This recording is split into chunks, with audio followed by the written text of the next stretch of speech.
Islamic scholar مفتی محمد یوسف تیبی حافظہ اللہ تعالی، فاضل Medina university. قال الله عز وجل: بسم الله الرحمن الرحيم. قل هو الله أحد الله الصمد لم يلد ولم يولد ولم يكن له كفوا أحد. کہہ دیجئے کہ اللہ ایک ہے، وہ بے نیاز ہے، نہ اس نے کسی کو جنا نہ کسی نے اس کو جنا، اس کا کوئی ہمسر نہیں، وہ اکیلا ہے۔ یہ سورہ اخلاص ہے، تقریباً تمام مسلمانوں کو، نمازیوں کو یہ زبانی یاد ہے۔ رسول اللہ صلی اللہ علیہ وسلم کے پاس ایک سوال آیا کہ آپ نے ایک امام بھیجا تھا، وہ ہر رکعت میں پہلے یہ سورہ اخلاص پڑھتا ہے فاتحہ کے بعد، اور اس کے بعد پھر جتنا اللہ توفیق دے باقی قرآن پڑھ لیتا ہے۔ ہم اس سے کہتے ہیں کہ اگر آپ کو کچھ اور بھی پڑھنا ہے تو پھر کچھ اور ہی پڑھو، اخلاص کیوں پڑھتے ہو؟ اور اگر اخلاص پڑھنی ہے تو کچھ اور کیوں پڑھتے ہو؟ کچھ اور پڑھنا ہے تو اخلاص کیوں پڑھتے ہو؟ ایک کام کرو۔ رسول اللہ صلی اللہ علیہ وسلم نے فرمایا، جاؤ ان سے پوچھو کہ وہ یہ کام کیوں کرتا ہے۔ اس سے پوچھا گیا تو کہنے لگا کہ اس میں اللہ تعالیٰ کی صفات ہیں، اللہ کی توحید کا بیان ہے، مجھے اس سورت سے محبت ہے، اس لیے میں یہ سورت ضرور پڑھتا ہوں۔ رسول اللہ صلی اللہ علیہ وسلم نے فرمایا، اس کو جا کر کے بشارت دے دو، حبک ایہا تدخلک الجنہ، تیری اس سورت سے محبت تجھے جنت میں لے جائے گی۔ اور رسول اللہ صلی اللہ علیہ وسلم کے اس فرمان سے یہ بھی ثابت ہوا کہ نماز میں صورتیں اگر ترتیب سے نہ پڑھی گئی ہوں تو اس سے نماز میں خلل نہیں آتا۔ فاتحہ پڑھ رہا ہے، اخلاص پڑھ رہا ہے، پھر کوئی اور صورت پڑھ رہا ہے، ترتیب خراب ہوئی نا، تو اس سے نماز میں خلل نہیں آتا۔ بہتر یہی ہے ترتیب سے پڑھا جائے، لیکن اس سے کوئی نماز کا نقصان نہیں ہوتا۔ ایسے ہی رسول اللہ صلی اللہ علیہ وسلم نے یہ بھی فرمایا، سورۃ الاخلاص تعدل ثلث القرآن، سورہ اخلاص قرآن کے 10 پاروں کے برابر ہے۔ اللہ اکبر۔ اس میں اللہ تعالیٰ کی وحدانیت کا تذکرہ ہے۔ یاد رکھیں، توحید پر عمل کرنا، شرک سے بچنا، یہ دنیا اور آخرت کے امن کی ضمانت ہے، اور توحید کی نفی کرنا، شرک میں مبتلا ہو جانا، یہ دنیا اور آخرت کے امن کی تباہی کی بنیاد ہے۔ جتنے اینالسٹ ہیں ان کے حاشیہ خیال میں بھی یہ بات نہیں ہوگی کہ کسی ملک میں امن کیسے قائم کرنا ہے، دنیا میں امن کیسے قائم کرنا ہے۔ اس کے لیے وہ کہیں گے کہ عدالتوں کو انصاف کرنا چاہیے، وہ کہیں گے رشوت ستانی اور کرپشن ختم کرنی چاہیے، وہ کہیں گے کہ پولیس کے اختیارات بڑھا دیے جائیں تاکہ چوروں کو پکڑا جائے، امن قائم ہو جائے، وہ کہیں گے سخت سزائیں دی جائیں تاکہ امن قائم ہو جائے۔ لیکن کوئی ایک بھی شاید یہ نہیں کہے گا کہ توحید کو قائم کیا جائے اور شرک سے بچا جائے، شرک سے بچنے سے دنیا میں امن قائم ہوتا ہے۔ اللہ تبارک و تعالیٰ فرماتے ہیں، الذین آمنوا وَلَمْ يَلْبِسُوا إِيمَانَهُمْ بِظُلْمٍ، وہ لوگ جو ایمان لائے اور اپنے ایمان کو شرک کے ساتھ مخلوط نہیں کیا، اولئک لہم الامن وہم مہتدون، ان کے لیے ہی امن ہے اس جہان میں، ان کے لیے ہی امن ہے قبر میں، ان کے لیے ہی امن ہے حشر میں۔ جہاں بھی امن ملے گا وہ ایمان سے ملے گا، جہاں بھی سلامتی ملے گی وہ اسلام سے ملے گی۔ شرک ظلم ہے، ان الشرک لظلم عظیم، شرک سے ظلم آئے گا، ایمان سے امن آئے گا۔ یہ بنیادی فلسفہ کسی کی سمجھ میں نہیں آتا الا من رحم اللہ۔ رسول اللہ صلی اللہ علیہ وسلم کی توحید کی ابتدا اسی سے ہوئی، قولوا لا الہ الا اللہ تفلحوا، لا الہ الا اللہ پڑھ لو کامیاب ہو جاؤ گے، دنیا میں بھی آخرت میں بھی کامیاب ہو جاؤ گے۔ قولوا لا الہ الا اللہ تملک العرب وتدین لکم العجم، لا الہ الا اللہ پڑھ لو عربوں کے مالک ہو جاؤ گے، عجمی بھی تمہارے پیچھے چل پڑیں گے۔ لا الہ الا اللہ پڑھ لو۔ کوئی ایٹم بم، کوئی ہائیڈروجن بم اتنا طاقتور نہیں جتنی طاقت اللہ تعالیٰ نے اس کلمے میں رکھی ہے۔ لا الہ الا اللہ پڑھ لو جنت میں چلے جاؤ گے۔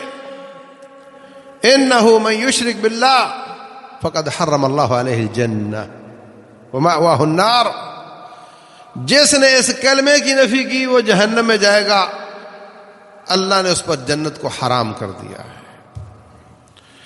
اور جس نے اس کلمے کی پاسداری کی، یہ پڑھا، اس کو سمجھا، اس کے مطابق عمل کیا، رب کعبہ کی قسم ہے موت سے پہلے پہلے اگر اس نے اپنے کلمے کی نفی نہیں کی جنت میں ضرور جائے گا، جتنا بھی گناہ گار ہو جنت میں ضرور جائے گا۔ اور اگر کلمے میں گڑبڑ ہوئی، ادھر پڑھا ادھر نفی کی، ادھر پڑھا ادھر نفی کی، پڑھا تو سمجھا نہیں، تو پھر جتنی بھی نیکیاں کر لے کوئی کام نہیں آئیں گی۔ پڑھنا بھی ضروری ہے، سمجھنا بھی ضروری ہے، اور موت تک اس پر پہرا دینا بھی ضروری ہے۔ طوطے کو کہو میں پنجرے سے نہیں نکلوں گا، وہ کہے گا میں پنجرے سے نہیں نکلوں گا۔ بولو اللہ کی قسم میں پنجرے سے نہیں نکلوں گا، وہ کہے گا اللہ کی قسم میں پنجرے سے نہیں نکلوں گا۔ کھولو گے تو بھاگ جائے گا۔ کیا آپ اس کو کہہ سکتے ہو کہ ابھی تو قسمیں اٹھا رہا تھا، میں تیرے پہ اعتماد کر بیٹھا اور اب تو بھاگ گیا ہے؟ تو وہ کہے گا کہ مجھے کیا پتا تو مجھے کیا پڑھا رہے تھے،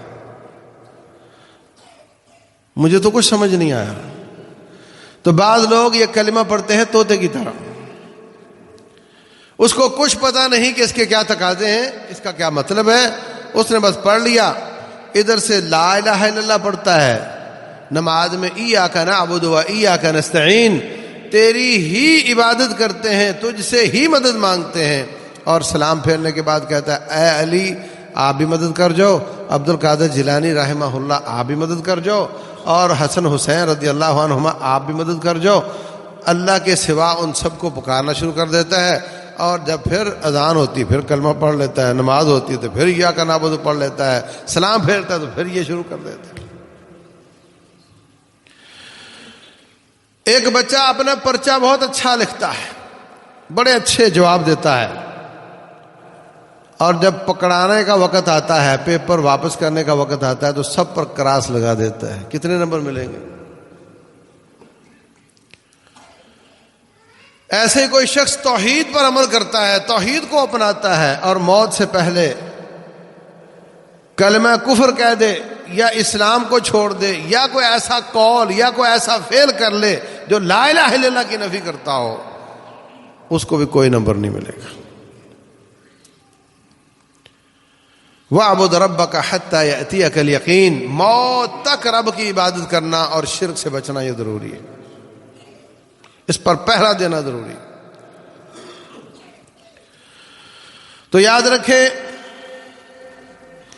ایک بہت گمبھیر قسم کا عقیدے کا مسئلہ میں آپ کے سامنے نہایت آسان پیرائے میں عرض کر دیتا ہوں اللہ کی توفیق سے۔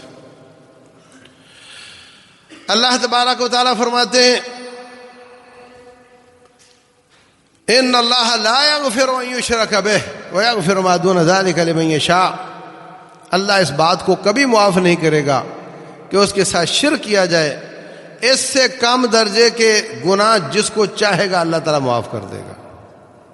یہ قرآن میں اللہ کا حکم ہے، جس کو چاہے گا معاف کرے گا، جس کو چاہے گا نہیں کرے گا۔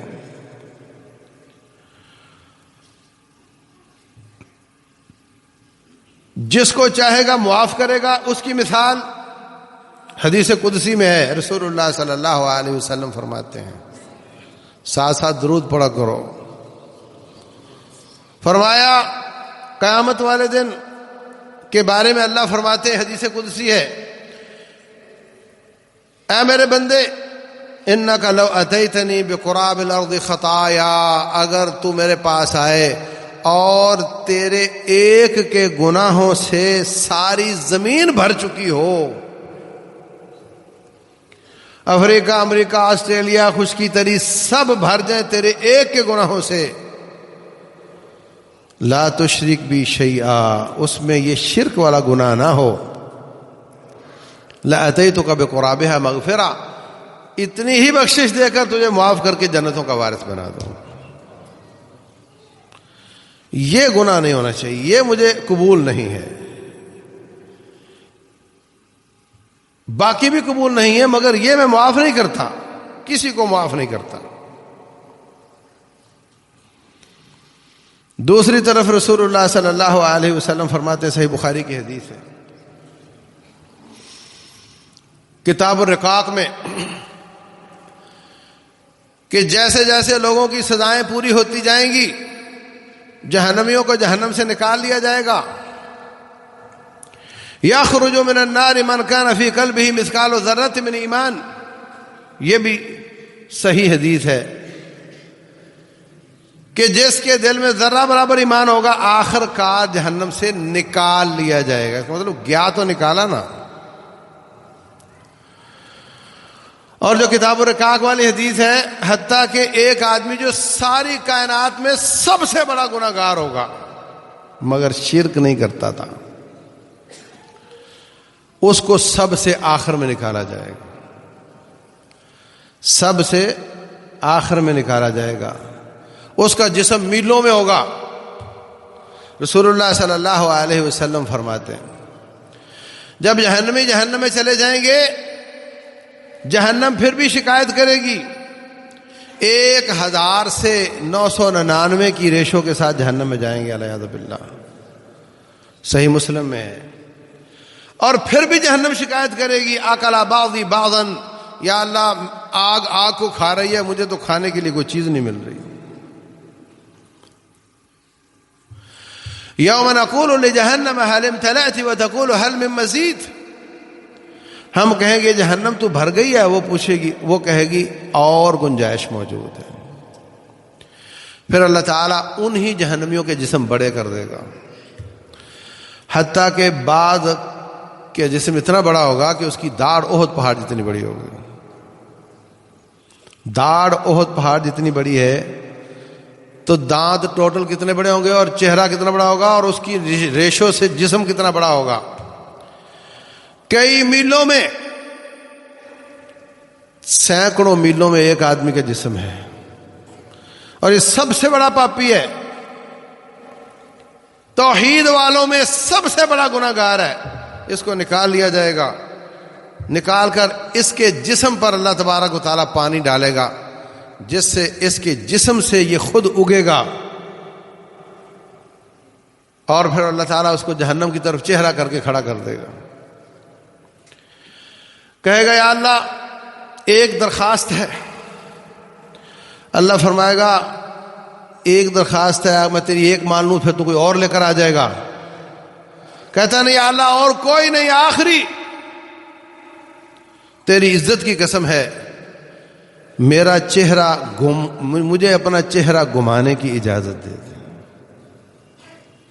مجھ سے جہنمی جلتے ہوئے دیکھے نہیں جاتے۔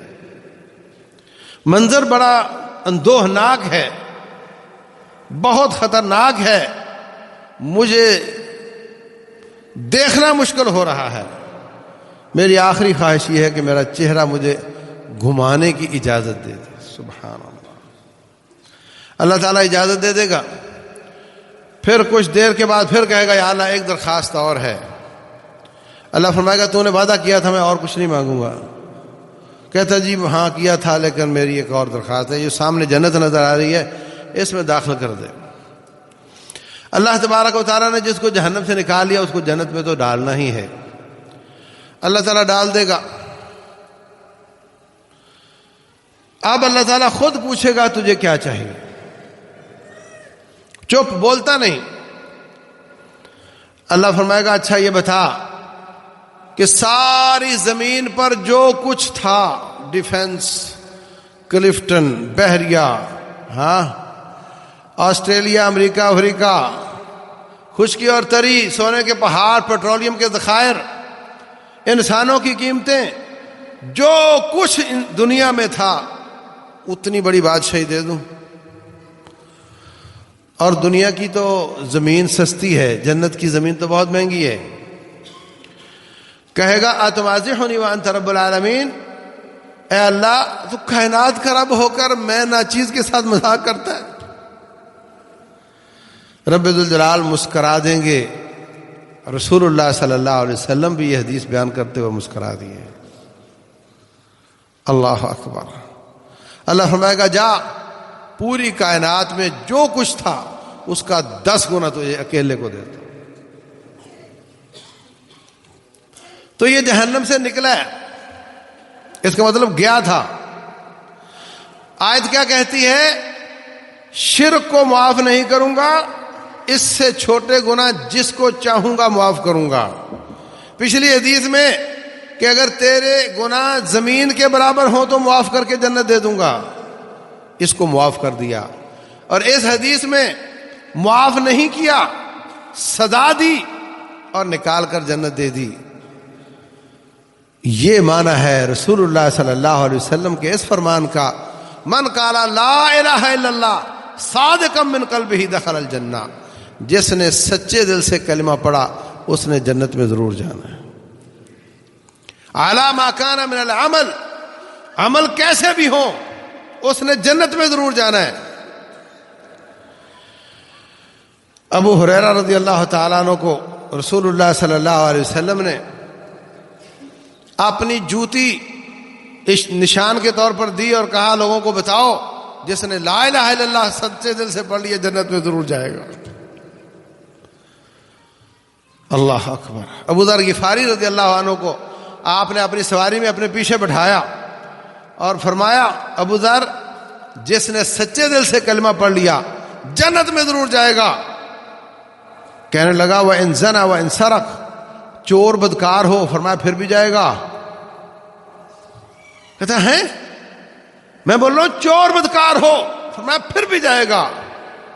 حضرت میں پوچھ رہا ہوں اس نے چوری کی ہو، بدکاری کی ہو، اتنے بڑے بڑے گناہ ہیں، فرمایا تیری ناک کو خاک آلود کر کے جنت میں وہ پھر بھی جائے گا، بس توحید سچی ہو، نفی نہ کی ہو، اپنے قول یا عمل سے اس کی نفی نہ کی ہو، جنت میں ضرور جائے گا۔ تو یہ احادیث اس کو بیلنس کرتی ہے، وہ حدیث کہ جہنم سے نکال لیا جائے گا، کیا تو نکالا نا۔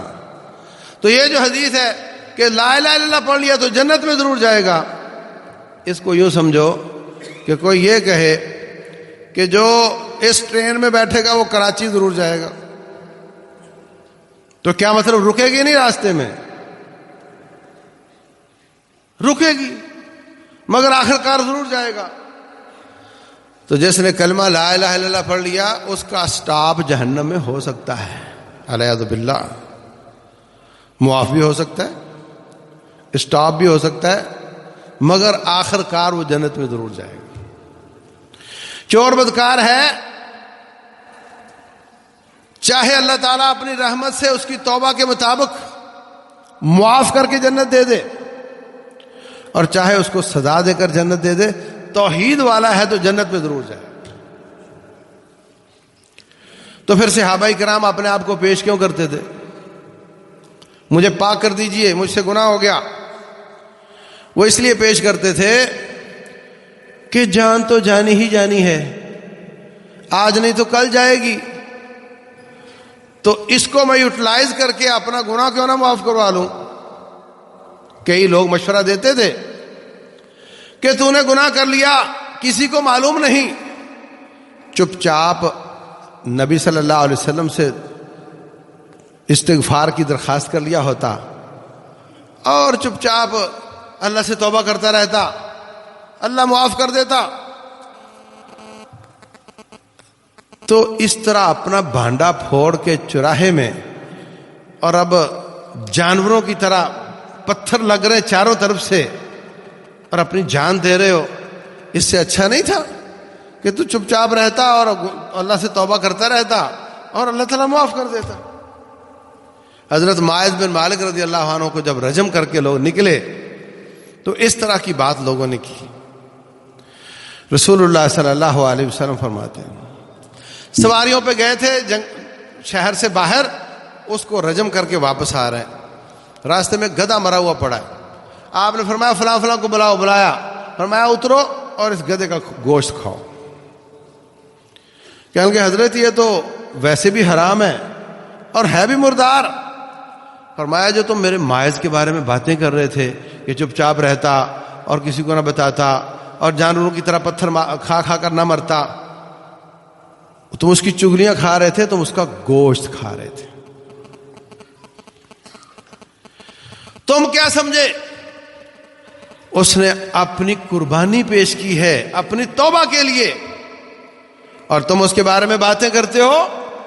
وَإِنَّهُ لَفِي أَنْهَارِ الْجَنَّةِ يَنْغَمِسُ فِيهَا، وہ تو اللہ تعالیٰ کی جنتوں میں غوطے کھا رہا ہے. اللہ اکبر. تو وہ لوگ کنفرم توبہ کرنا چاہتے تھے، اگر سزا نہیں ملی خالی توبہ کی، اللہ سے امید ہے کہ وہ معاف کر دے گا، اور یہ بھی خطرہ موجود رہتا ہے کہ وہ نہیں کرے گا اور سزا دے دے گا.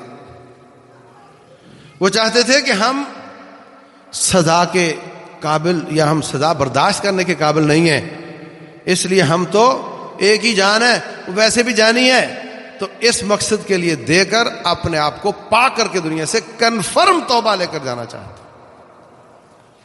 اللہ اکبر. تو عزیز بھائیوں،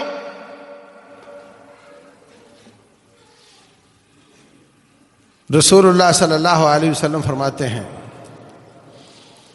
ایمان کے 70 سے زیادہ شعبے ہیں. ایمان کے 70 سے زیادہ شعبے ہیں، بعد میں 60 کا لفظ بھی آتا ہے. اعلیٰ لا الہ الا اللہ، ایمان کے شعبوں میں اعلیٰ ترین شعبہ لا الہ الا اللہ پڑھنا ہے. وَأَدْنَاهَا إِمَاطَةُ الْأَذَى عَنِ الطَّرِيقِ، اور ایمان کا کم تر درجہ کا شعبہ جو ہے وہ ہے آپ جا رہے تھے، راستے میں کوئی کانٹے دار جھاڑی تھی، آپ نے پکڑ کے اس کو ہٹا دیا، کوئی کیل پڑا ہوا تھا، کوئی پتھر پڑا ہوا تھا، کوئی اینٹ پڑی ہوئی تھی، آپ رکے، آپ نے اس کو ہٹا کر سائڈ پر کر دیا تاکہ کسی مسلمان کو تکلیف نہ ہو. فرمایا یہ بھی ایمان ہے. تو عزیز بھائیوں، جتنی آیتیں حدیثیں میں نے آپ کو سنا دی ہیں، ان پر مسلمانوں کے 3 گروہ بن گئے. ایک گروہ نے وہ حدیثیں پکڑ لی اور دوسریوں پر غور نہیں کیا. جس نے کلمہ پڑھ لیا وہ جنت میں ضرور جائے گا. انہوں نے کہا جناب ایمان میں عمل کا کوئی دخل نہیں، گناہ جتنے چاہو ہوں، نیکی جتنی چاہے کم ہو ہی نہ، ایمان آپ کا پکا ہے، کلمہ آپ نے پڑھ لیا، آپ کا ایمان پتھر پہ لکیر ہے، نہ یہ کم ہوتا ہے نہ بڑھتا ہے. آپ کا ایمان جبریل کے ایمان کے برابر ہے. آپ کو گناہوں سے ایمان میں نقصان نہیں ہوتا اور نیکیاں کرنے سے ایمان میں فائدہ نہیں ہوتا. اس لیے کہ حدیث میں آ گیا جس نے کلمہ پڑھ لیا اس نے جنت میں چلے جانا ہے. تو یہ تو بڑی خطرناک بات ہے، یہ تو لوگوں کو گناہوں پر شیئر کرنے والی بات ہے۔ ان کو عربی میں مرجیا بولتے ہیں۔ انہوں نے کہا جناب ایمان میں عمل کا کوئی دخل نہیں، نہ گناہوں سے نقصان ہوتا ہے نہ نیکیوں سے فائدہ ہوتا ہے۔ اس کے نقصانات پر ری ایکٹ کرتے ہوئے، رد عمل کا شکار ہوتے ہوئے ایک گروہ کہنے لگا بالکل ایسی بات نہیں ہے، سب نیکیاں ایمان کا جز ہیں، سب گناہوں سے بچنا ایمان کا جز ہے۔ جو شخص کوئی کبیرہ گناہ کرے گا، توبہ نہیں کرتا، تو وہ جہنم میں جائے گا اور کبھی نہیں نکالا جائے گا، جہنم میں جائے گا اور کبھی نہیں نکالا جائے گا۔ کوئی کبیرہ گناہ کر لیا، کوئی نیکی چھوٹ گئی، وہ جہنم میں جائے گا، کبھی نہیں نکالا جائے گا۔ یہ اس کا ری ایکشن ہے۔ یہ دونوں اینڈز ہیں، دونوں سرے ہیں۔ ان کو ہم خوارج کہتے ہیں۔ ان کی مختلف شکلیں پاکستان میں موجود ہیں، اور یہ حضرت عہد نبوت سے لے کر آج تک اور شاید قیامت تک یہ رہیں۔ سختی کرنا دین میں، فتوے چھوڑنا، فلاں فلاں کے پیچھے نماز پڑھ لے گا تو کافر ہو گیا، بیوی کو طلاق ہو گئی، تجدید ایمان اور تجدید نکاح ہوگا۔ یہ بیماریاں ہمارے اندر موجود ہیں۔ وجہ اس کی کہ جناب اس نے یہ گناہ کر لیا، اس کے پیچھے نماز پڑھنے والا کفر ہو گیا، بات ختم۔ یہ خوارج ہیں، کسی میں تھوڑا خروج ہے، کسی میں زیادہ خروج ہے، تکفیر مسلمانوں کی، مومنوں کو کافر قرار دینا، یہ تحریک موجود ہے۔ یہ انہوں نے کس چیز کو دیکھا؟ انہوں نے وہ عمومی احادیث کہ بدکار آدمی جو ہے وہ جہنم میں جائے گا، اور جہنم میں ایک تنور ہے، اس میں الٹ پلٹ کیے جائے گا ان کو، اور جو کسی کو قتل کر دیتا ہے اس کی سزا جہنم ہے، قرآن میں آتا ہے۔ تیسرا گروہ وہ آپ لوگوں کا ہے۔ انہوں نے ساری احادیث اور آیات کو جمع کیا۔ یہ بات بھی درست ہے کہ جس نے کلمہ پڑھ لیا اس نے آخر کار جنت میں ضرور جانا ہے، اور وہ احادیث بھی موجود ہیں کہ گناہ گاروں کو جہنم سے نکال لیا جائے گا۔ اس کا مطلب گئے تو نکالا جائے گا نا۔ اور یہ آیت بھی موجود ہے کہ اللہ تعالیٰ شرک معاف نہیں کرے گا، اس سے کم تر گناہ جس کو چاہے گا معاف کر دے گا۔ تو جس کو معاف کر دیا وہ ڈائریکٹ چلا گیا، جس کو نہیں معاف کیا وہ جہنم سے سزا پا کر چلا گیا۔ کسی کو آدھا معاف کر دیا، سزا آدھی ہو گئی، کسی کی شفاعت آ گئی، اتنی کم ہو گئی۔ لیکن کسی کو اللہ تعالیٰ بادشاہ ہے، وہ معاف ساری بھی کر سکتا ہے۔ تو لہذا نیکی کرنے سے ایمان بڑھتا ہے، برائی کرنے سے ایمان کم ہوتا ہے۔ اور جو شخص گناہ گار ہو، بدکاری کر بیٹھے، چوری کر بیٹھے، کوئی بھی گناہ کر بیٹھے، وہ اللہ کی مشیت پر ہے، چاہے تو اس کو جہنم میں سزا دے، جتنے 100 سال جتنے 1000 سال چاہے دے، اس کے بعد جنت ملے، اور اگر چاہے تو اس کو معاف کر کے جنت دے دے۔ بہرحال توحید والا ہے تو جنت میں ضرور جائے گا۔ یہ درمیانہ عقیدہ ہے۔ وَكَذَلِكَ جَعَلْنَاكُمْ أُمَّةً وَسَطًا، اللہ نے ہمیں وسط امت بنایا ہے، نہ ہم میں وہ افراط ہے، نہ ہم میں وہ تفریط ہے، نہ ہم مرجیہ ہیں اور نہ ہم خوارج ہیں، ہم ہیں اہل سنہ والجماعہ۔ ہمارا عقیدہ وہ جو صحابہ اکرام کا، نبی صلی اللہ علیہ وسلم کا عقیدہ ہے۔ آپ کے سامنے ایسے کیس آئے، آپ نے کسی کو یہ نہیں کہا کہ ہمیشہ جہنم میں رہے گا، لعاذ باللہ۔ تو یہ تمام احادیث ان کو جمع کریں تو یہی عقیدہ بنتا ہے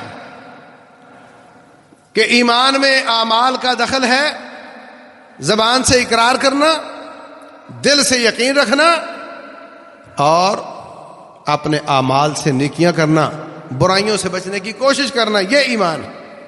اس لیے فرمایا اعلیٰ لا الہ الا اللہ، ایمان کا حصہ ہے لا الہ الا اللہ پڑھنا، بہترین حصہ ہے۔ قول بھی ایمان کا حصہ ہے، اور راستے سے تکلیف دہ چیز کو ہٹانا یہ عمل ہے، عمل بھی ایمان کا حصہ ہے۔ تو نیکیاں کرتے چلے جانا چاہیے، برائیوں سے بچتے چلے جانا چاہیے، بتقاضۂ بشریت اگر گناہ ہو جاتا ہے فوراً توبہ کرے اللہ تبارک و تعالیٰ سے، اور وہ سوسائٹی تبدیل کرنے کی کوشش کرے، اپنی زبانی توبہ بھی کرے، عملی توبہ بھی کرے، علاقہ چھوڑنے کی کوشش کرے تاکہ وہ گناہ دوبارہ نہ ہو، تو انشاءاللہ قوی امید ہے کہ رب ذوالجلال نے اس کو معاف کر دیا ہوگا، اور اگر سزا ہوئی بھی تو کم ہو جائے گی اس کی توبہ کی وجہ سے، اور اگر زیادہ بھی ہوئی تو بہرحال آخر کار جنت میں ضرور جائے گا۔ یہ توحید کا فائدہ ہے۔ اللہ اکبر۔ اور توحید ہی کا یہ بھی فائدہ ہے کہ اللہ تبارک و تعالیٰ دنیا میں ان کو خلافت بھی دیتا ہے، دنیا میں رب ذوالجلال ان کو عزتوں سے بھی نوازتا ہے۔ وعد اللہ الذین آمنوا منکم وعملوا الصالحات لَيَسْتَخْلِفَنَّهُمْ فِي الْأَرْضِ كَمَا اسْتَخْلَفَ الَّذِينَ مِن قَبْلِهِمْ وَلَيُمَكِّنَنَّ لَهُمْ دِينَهُمُ الَّذِي ارْتَضَىٰ لَهُمْ وَلَيُبَدِّلَنَّهُمْ مِن بَعْدِ خَوْفِهِمْ أَمْنًا۔ اللہ ان کو حکومت بھی دے گا، اللہ ان کے خوف کو امن سے بھی تبدیل کرے گا۔ يَعْبُدُونَنِي لَا يُشْرِكُونَ بِي شَيْئًا، صرف میری عبادت کریں، میرے ساتھ میرے برابر کسی کو کھڑا نہ کریں۔ سعودیہ میں بہت بری حالت تھی حاجیوں کی۔ سعودی حکومت آنے سے پہلے نہ عزت نہ مال نہ جان حاجی کا کچھ محفوظ نہیں ہوتا تھا، اور یہ کنگلے تھے، پاکستان میں مانگنے کے لیے آیا کرتے تھے، ہندوستان میں مانگنے کے لیے آیا کرتے تھے، ہاتھ پھیلاتے تھے، لاؤ ہمیں پیسے دو۔ آج بھی مکہ اور مدینہ میں ایک ایک مدرسہ موجود ہے، اب حکومت کی تحویل میں ہے، جس کو ہندوستان سے ہماری جماعت چلایا کرتی تھی، یہاں سے ان کے اخراجات جاتے تھے، لیکن انہوں نے آ کر حکومت حاصل کی تو انہوں نے پہلا کام یہ کیا، اللہ کی توحید کو قائم کیا، شرک کے مظاہر کو ختم کیا۔ اللہ تبارک و تعالیٰ نے امن بھی دے دیا، رزق بھی دے دیا۔ وَلَوْ أَنَّهُمْ أَقَامُوا التَّوْرَاةَ وَالْإِنْجِيلَ وَمَا أُنزِلَ إِلَيْهِم مِّن رَّبِّهِمْ لَأَكَلُوا مِن فَوْقِهِمْ وَمِن تَحْتِ أَرْجُلِهِمْ۔ اللہ فرماتے ہیں اگر اہل کتاب تورات اور انجیل پر عمل کرتے، اوپر سے بھی رزق آتا، نیچے سے بھی رزق اگتا، اور انہوں نے آسمان سے آنے والی کتاب پر عمل کیا، اللہ کی توحید کو قائم کیا، شرک کی نفی کی، اس کے مظاہر کو ختم کیا، اللہ تبارک و تعالیٰ نے اوپر سے بھی رزق نازل کیا، زمین سے بھی رزق نازل کیا، اور آج 75 سال گزرنے کے باوجود آج بھی آپ 1,500 کلومیٹر کروڑ روپے کی گاڑی لے کر، جتنا چاہے مال لے کر سفر اکیلے بھی کر لیں تو آپ کو کوئی خوف اور خطرہ نہیں ہے۔ جب آپ رب ذوالجلال کا حق دیتے ہیں پھر اللہ بندوں کے حقوق کو محفوظ کر دیتا ہے۔ جب آپ اللہ کے حق پر ڈاکہ ڈالتے ہیں پھر بندوں کے حقوق غصب ہوتے ہیں تو اللہ کو اس کی پرواہ نہیں ہوتی۔ تیری رب پرواہ کیوں کرے گا جب تو اس کے حقوق ادا کرے گا۔ اللہ تبارک و تعالی سمجھنے اور عمل کرنے کی توفیق دے۔ واللہ اعلم، وصلی اللہ وسلم وبارک علی نبینا محمد۔